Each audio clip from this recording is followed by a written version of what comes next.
So what I got going is, this is the rear thrust bearing and the little 4-tang deal that rides up in the back of the forward drum, or the direct drum. I apologize, I'm still learning.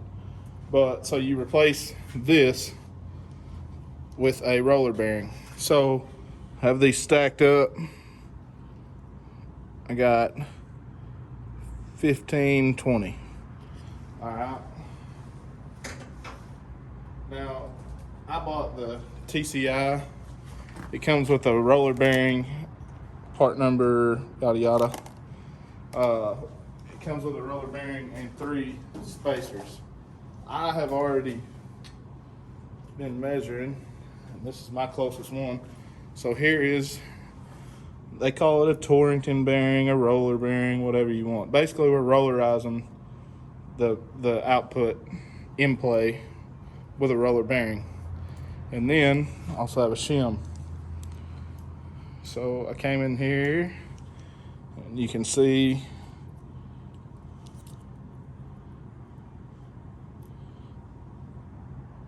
$15.40. That's about the closest one I had. That's what I'm gonna go with. I've also read that your clearances can be tightened up a little bit with the rollerized bearing. All right, guys, so this is gonna be kind of a sporadic video, but this is the billet forward drum, and I wish I could show y'all. Let me flip this around and I'll show you what I'm talking about. We'll do the ting test. You hit this, and the original's cast. This one is billet, as you can tell. It's fancy, and you can tell a significant difference. All right, guys, here's the difference between the cast and the billet.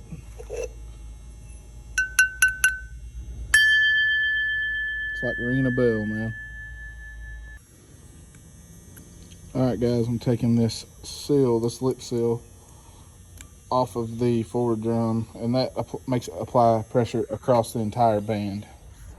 Just so y'all know, I really like this kit. You know, it labels in every bag what is what and gives a diagram on the bag, which is awesome. So my direct drum and forward drum, that's where most of the work happens in the transmission. So let me get you spun around here and I'll show you what I got going on. All right, so my direct drum, this is where we find it. Drill a hole. That is to bleed pressure off. I left the center lip seal out, and I also added the springs here for or from the kit, from the Transbrake kit. On the forward drum, I went ahead and I measured this, and I had right at 50 thousandths. I have 5 clutches and 5 steels, no wavy. Here in the forward drum, which has that nice, pretty billet drum in there. Hang on, or hub, billet hub, sorry. I have my clutches set here. I have 5 clutches and 5 steels as well, and I have them set at about 35 thousandths. That's the best I could get with what I had and the extra steels. I did use a few old ones. I scuffed them up with the roll lock disc on a little angle grinder, little air angle grinder, and it worked out really well. So I'm about to start getting everything put back together. I just wanted to kind of show y'all kind of the ins and outs. I should have showed y'all some of this, but you know, it's real tedious, and there's a ton of videos on it. You can look all around. The only thing that you'll see me doing probably is checking the intermediate clutches and seeing how we can get that going. So all my bushings look good in the case. There's one bushing which I don't have the front pump here with me. I did have to change the pressure regulator spring in the front of that, which isn't a big deal. Like I said, there's a ton of videos on that stuff. But one of the bushings, it is on the stator side, had a little gouge in it. And the bushing itself looks great, but it has a gouge, like it might have been dropped or something. And I'm not sure how I'm gonna do that. So anyways, y'all see what I got going on here. Forward drum, billet hub, direct drum, Both of these have the center lip seal out to apply pressure across the whole piston. Direct drum has the bleed hole and the new springs. That's about it. All right, guys, I should have videoed all this, but this is the converter feed passage. I actually screwed a bolt in it with Loctite and drilled a hole. The plug I had was too short, then I bought one that was too long, and it was super hard to drill through, so that's what I got. And my pump looks good. Everything is nice and neat. It ain't wore out. And I also did change the spring here, so.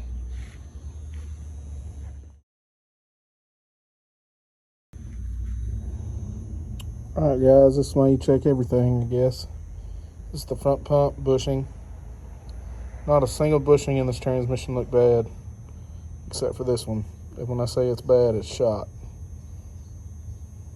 Just thought I'd share it with you. We got a guy in town that used to build all the derby transmissions for everybody, and when you would order a kit through Napa or whatever, that's what we all called it, get a kit to rebuild it, he would always have you order a front pump bushing. I guess that's why. So I got me this fancy $20 pump alignment tool off of Amazon. You know, it lined it up pretty good. I mean, I've used hose clamps and I've not used one at all before, but I got it. So it takes it a minute to get the pump lined up, but it's not a big deal. All right, guys, so I've kind of threw this in here once and started second guessing myself. I'm pretty sure that I don't have a fretting ring, and this is the snap ring that's in between that the center support sets on. But I'm pretty sure that I don't have that. And in my book, I'll show you here in the manual, the one that you highly need to get, which I've said a bunch. It tells you right here how to measure it and what the thicknesses should be. Right here, you can see it. So we're gonna see real quick. Seeing is believing, right?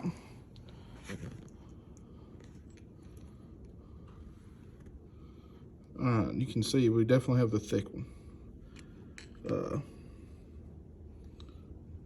3.6 or 3.7. I'm probably not holding it real straight.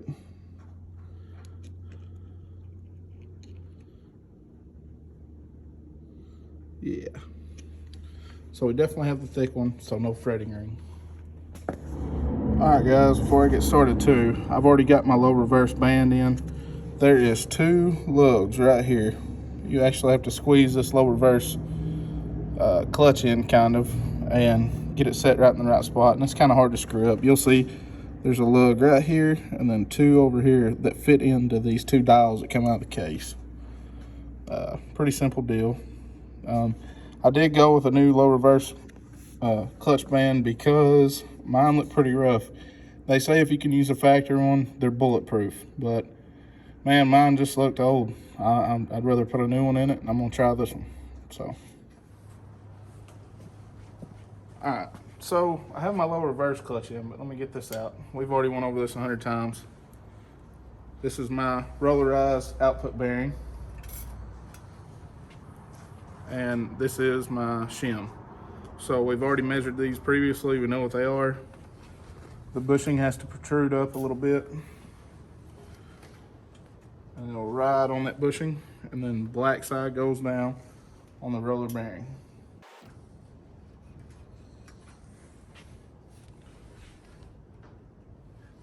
All right.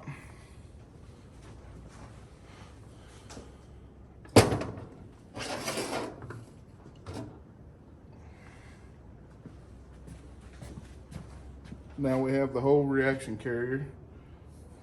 I say the gear train. The reaction carrier's in there.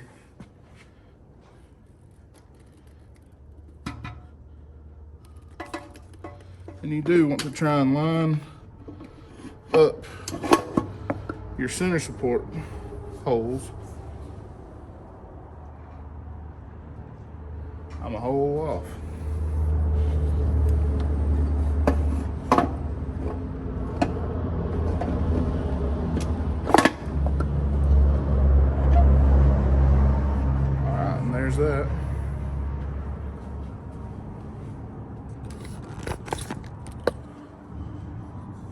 Okay, and you can see right here where I'm clamping, and I'll show you why, which I mean, it's pretty obvious, I guess I should say, but we'll take this off, and you'll see why you have to clamp it right there, because all this spins free of this shaft. So if you pick it up here, it will come up. All right, but we also have to line up. Let me, man, I'm having a real hard time focusing here.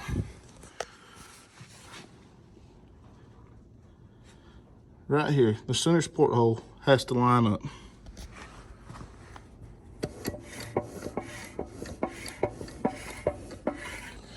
Looky here.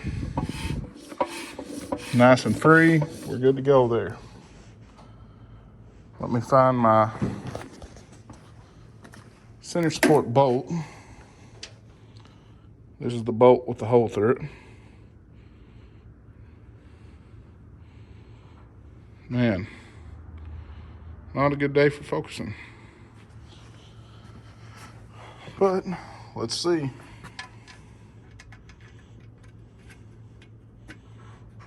You're supposed to start the bolt, but not tighten it. All right, so we've got the center support in, and now it is time for the beveled snap ring. The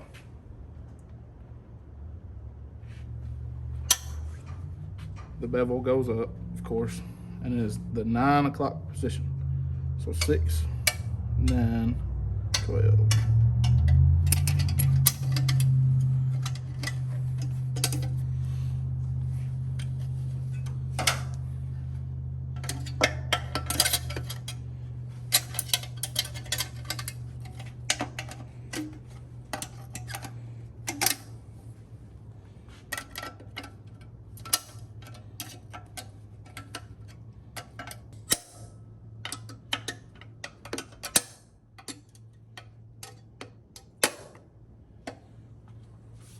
Bam. All right, so this is where I'm gonna put in the new steels and clutches. I don't have them soaked yet. I'm just putting them in for measurements.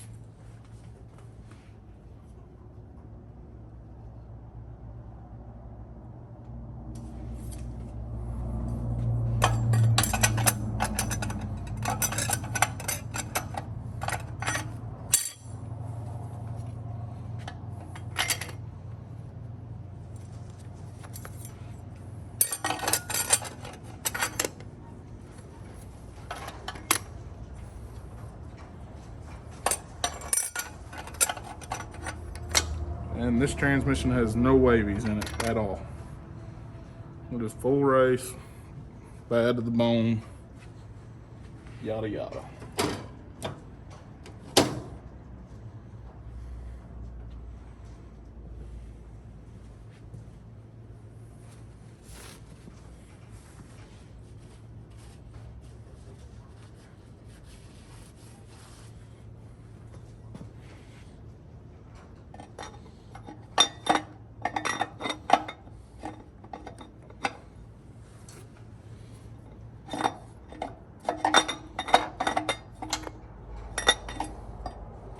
And I'm an idiot.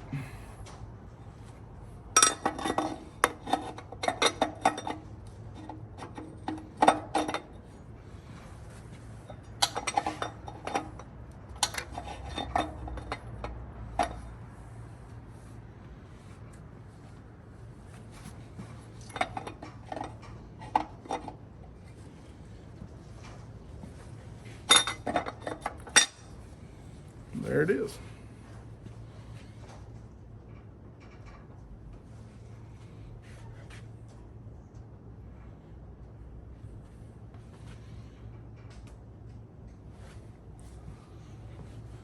All right.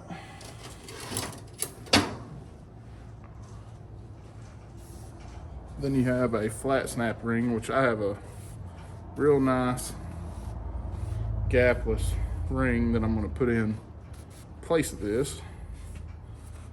But just for remove and reinstall purposes right now, I'm gonna use the simple one because the other one will be a little bit harder. It's a spiral. All right, guys, I'm gonna check the clearance on this stuff. Start this 26.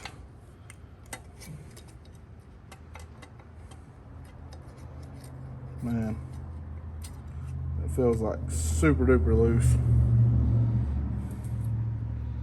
So we'll go with 46 and 19 be 56, 65 thousandths. Let's see if it.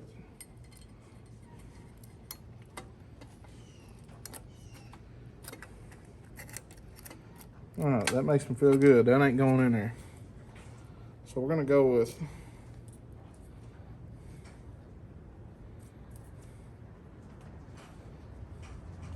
we'll just go with 46 thou.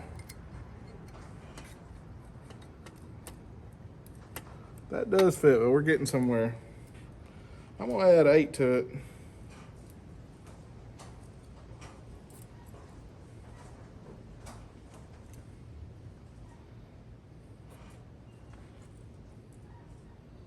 So I'm gonna go ahead and put us at be 26.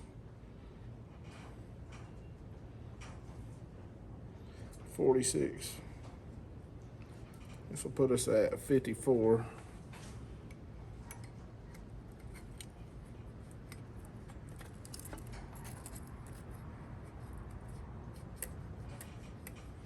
Man, that's money, dude. 54 thousandths. Let me make sure my math is right. That would be 26 plus 20 is 46 plus 8 would be 54 thousandths. All right, that's awesome. I also did that dry, so it may come up a little bit. I don't know why I have a complex of checking everything dry, but I have been. That's just been what I'm doing and sticking with, and I hope that works. There shouldn't be no problem with that.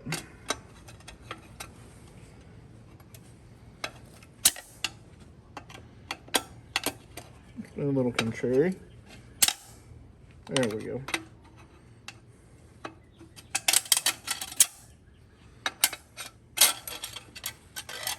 Get this hook.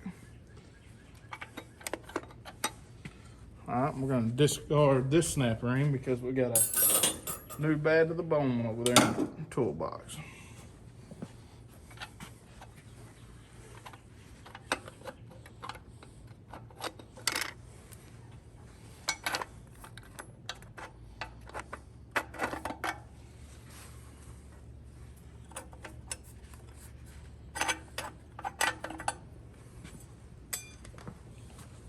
Set these steels.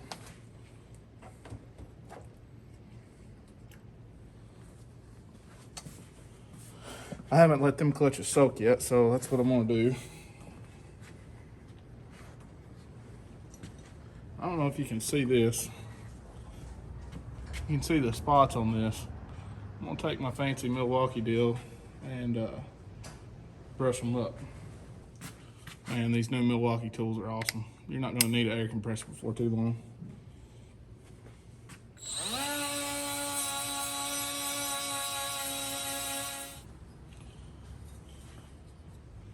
You can tell it just gives a little something extra to bite to there.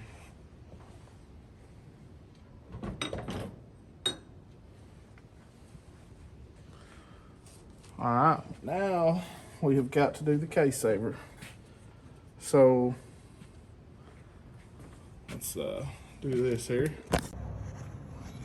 All right, you can see this pin right here. That is where the 1-2 band used to go. Let me see if I can find it here.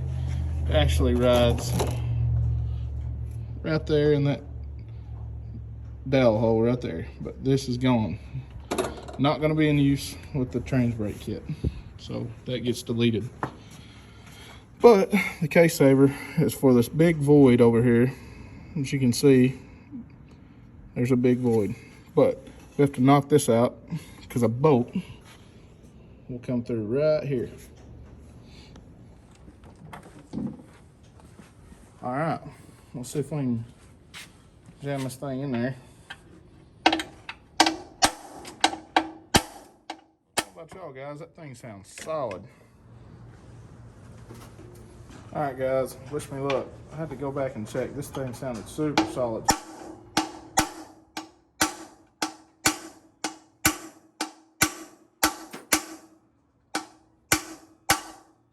it's going now.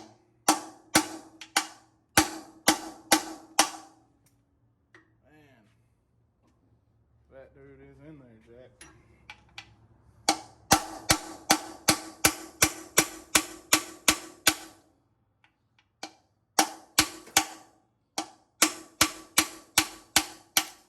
There it went.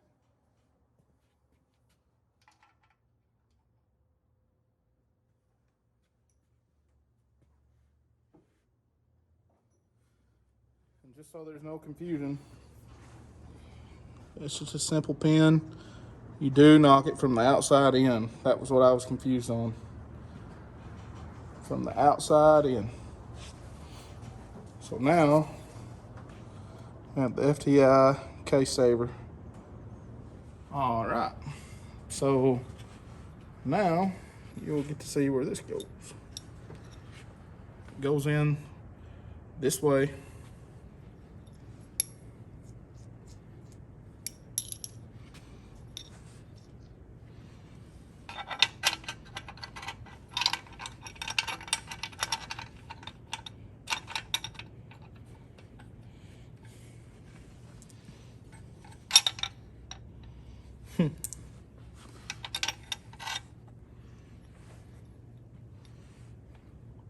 Yep. And I'm not gonna finish putting it in yet, even though I really wanted to. I'm an idiot. You gotta get the other clutch packs in. But I am gonna test out how it fits. It's time for final.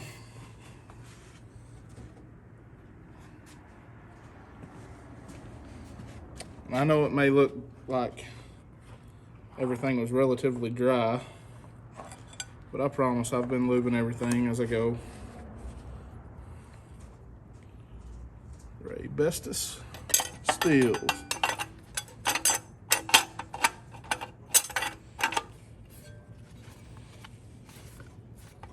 Uh-oh.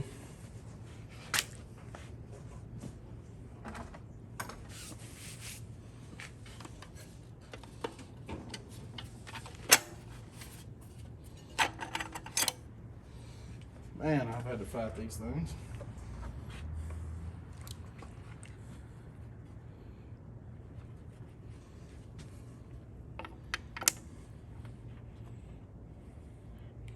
And just a weird thing I've been doing, I put writing up. Whatever I do, I just try and stay consistent, you know.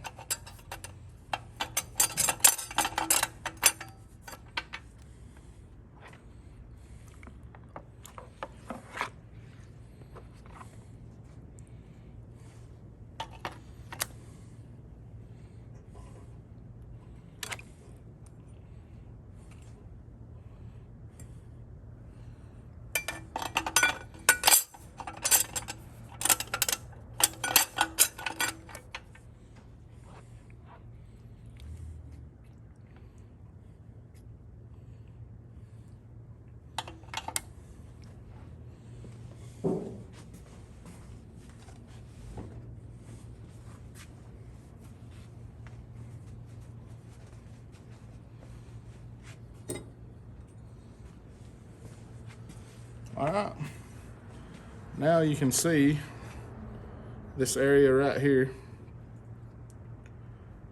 It does go on a certain spot, and you'll see it plain as day.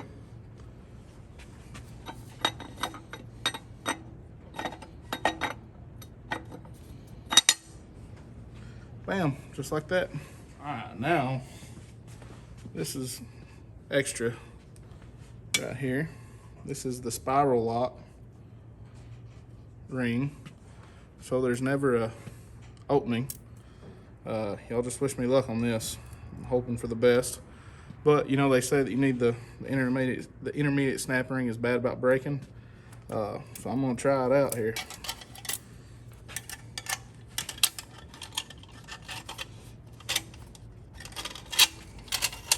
This thing was like 10 bucks. I thought, why not have some insurance, you know?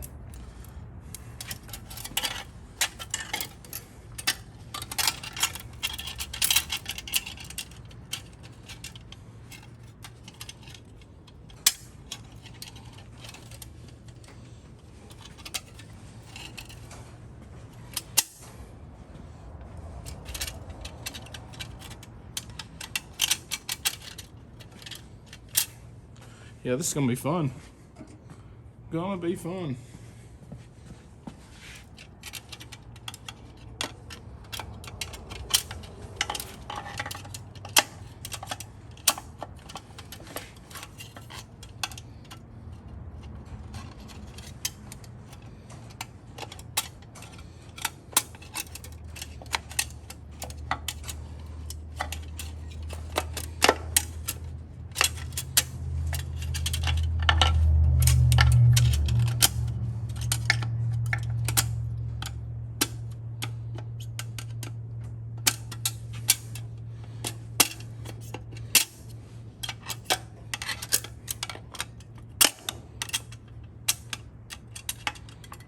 This ain't too bad. Just work it in. Sorry, little at a time.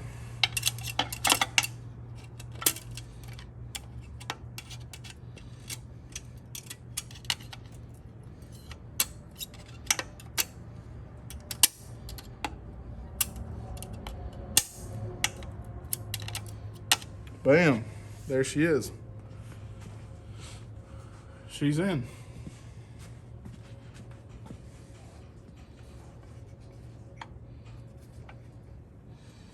Pretty nice. Then now, it's go time for the case saver. Also, so it bolts here through the side right there, you can see that. And then right in here through the servo. Bolts in there. Alright guys, I just put the direct drum in. Just real quick like, and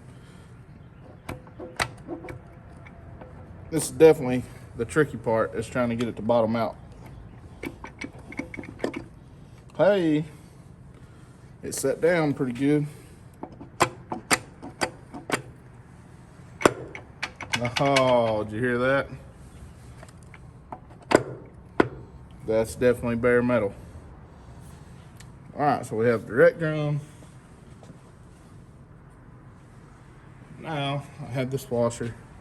Man, there's definitely been some talk about the thickness of this, and like the Sunex or Sunex forward drum, the billet drum takes a roller bearing. This is what came out of mine, so I'm gonna put it in here and I'm gonna measure the end play when I'm done, and I'll see if it's within reason. So we're gonna try this first.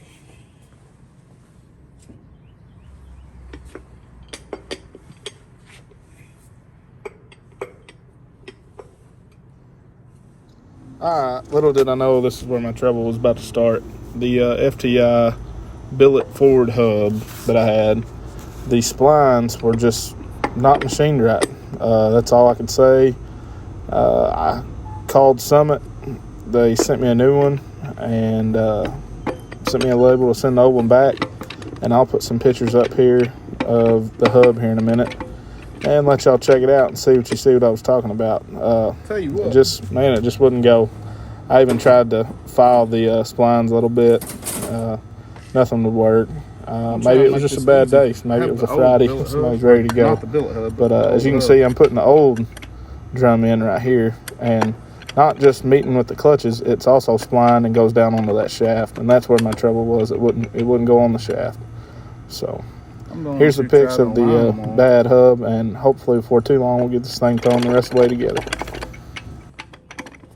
And for further clarification, the billet hub actually goes in the forward drum, the forward gear set, the last thing in the transmission before the pump goes on. So just so everybody knows, that's why it stopped me from basically building it. As soon as I get that and get the forward drum in, we'll get the pump put in, and then we'll go the valve body and we'll be ready to rock.